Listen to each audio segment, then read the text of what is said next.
What's going on, guys? So today I want to bring you a quick review of Twa, which is by far one of the most unique games I've ever played, and it's because of the way the dice are used. It just keeps me coming back for more.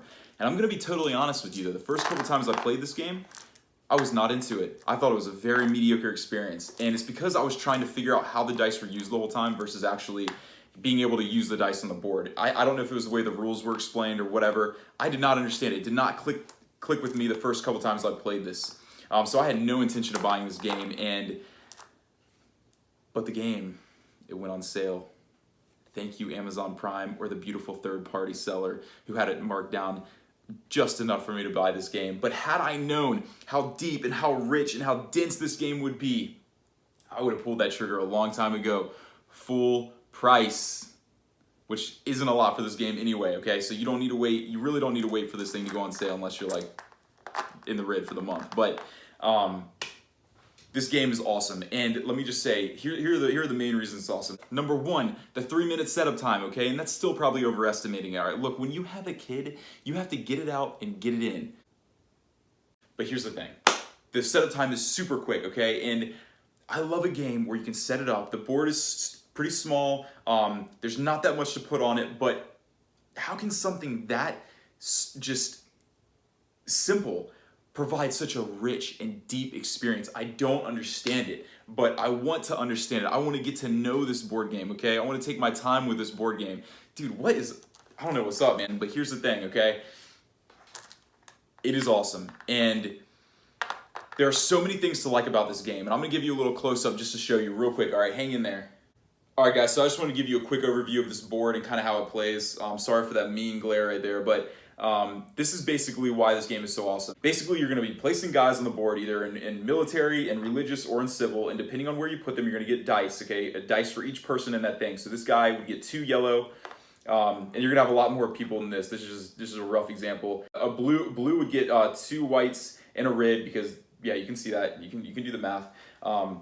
But basically what you're going to do is you're going to roll your dice, and you're going to use those dice in different places, okay? That's an absolute garbage roll. If I hadn't rolled garbage, I'd give you a better example. Boom, re-roll, mulligan, mulligan. Oh my goodness. Okay, that was 3. I'm going to turn this video off. That's trip snake eyes. I don't even know what that means. Mulligan. Okay, dude. Anyway. Cheat. Whatever. Dude, I literally cheated and that's still average. That's a straight though. That looks pretty good. So basically you're gonna roll these dice and you're gonna use these dice. And here's how you use them, okay? This is the main part of the game, and this is what makes the game amazing, but it makes it kind of confusing, might make you not like it at first, but it's still incredible, okay? So let's say I had rolled these dice right here, okay? When I see this, that means that I can use up to 1 to 3 dice, and I'm gonna take the total value of the dice I use and divide it by this number, okay? There's different colors on these cards, there's different numbers that you divide it by, it just depends on the card, okay?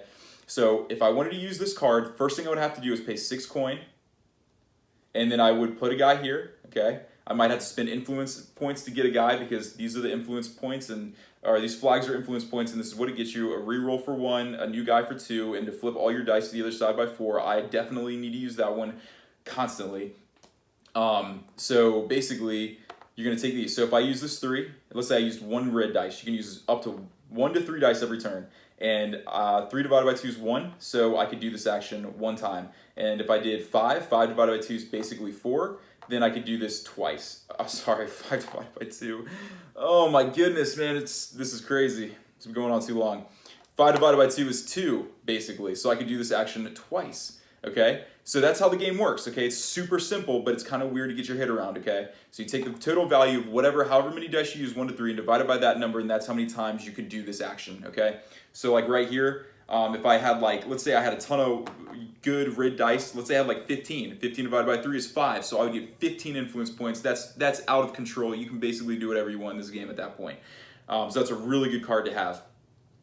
But that's the main thing, okay? You have these cards up here, the religious, and then you have to put people in the cathedral, because for every row you don't have a cube in, you get points taken off at the end, or you can go to the civil and do other things over here. Like let's say I had like a total of 12 for 3 dice, okay? I could do 12 divided by 4 is 3, and I could do this 3 times. So that'd be 3 victory points and 6 coins, okay? Super easy. And I think I got that right.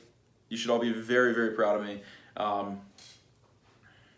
But dude, I'm an engineer, like by trade, which is pretty scary. Here's the thing though.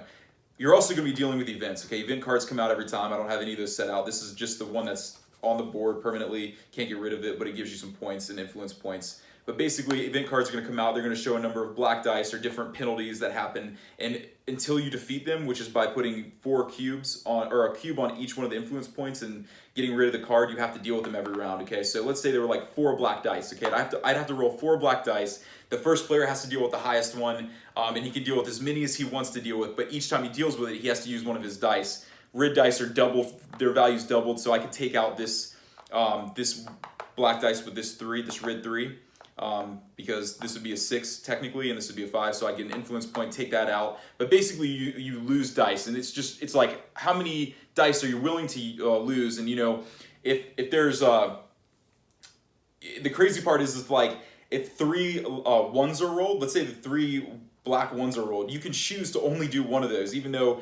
So basically, you're saying like, you know, you're it's kind of a slap in the face of the people you're playing with, because you could easily take out those 3 ones, but you might want to save them just so everybody else has to get rid of a dice too. So this game can get a little bit mean. You can get a little rugged, a little raw, a little street, but that's okay because you can choose to play that way. It depends on who you play with. But it can get kind of aggressive. People can buy the dice out from under you that you've been waiting for. You need that one dice. You know, you have one left, and it's like a red 6, and somebody snipes it. That tears people apart. Okay, that just rips. It takes everything away from people, and that's a horrible way to play. But I totally understand why it is done every once in a while. Dude, it's hard to look people in the eyes after playing this game, but it is awesome, and it is so rich, guys. I'm telling you, like, when I tell you this, understand that I'm telling you the truth. This game is deep. This game is intense. It's rich, and it's so strategic. And there's just such a little number of components, just so few components that somehow they manage to just pile in all this deep and rich strategy. I want you to see how like passionate I am about this. I don't know if this is helping, but this is epic. It's an epic game. It's a super quick setup, takedown time. Get this game, pull the trigger. That's all I have to say about that. This game is absolutely incredible, and there's an expansion out that I'm definitely going to get my hands on, but sometimes I'm cheap and I need to wait for the sale or a trade. Hint, hint.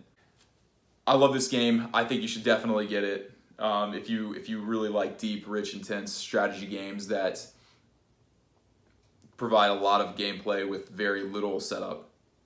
If you like a lot with a little, or a little with a lot, whatever that means, take it for what you will. Whatever that means. What did that mean? I don't know. But whatever it is, get it. All right, I'm out.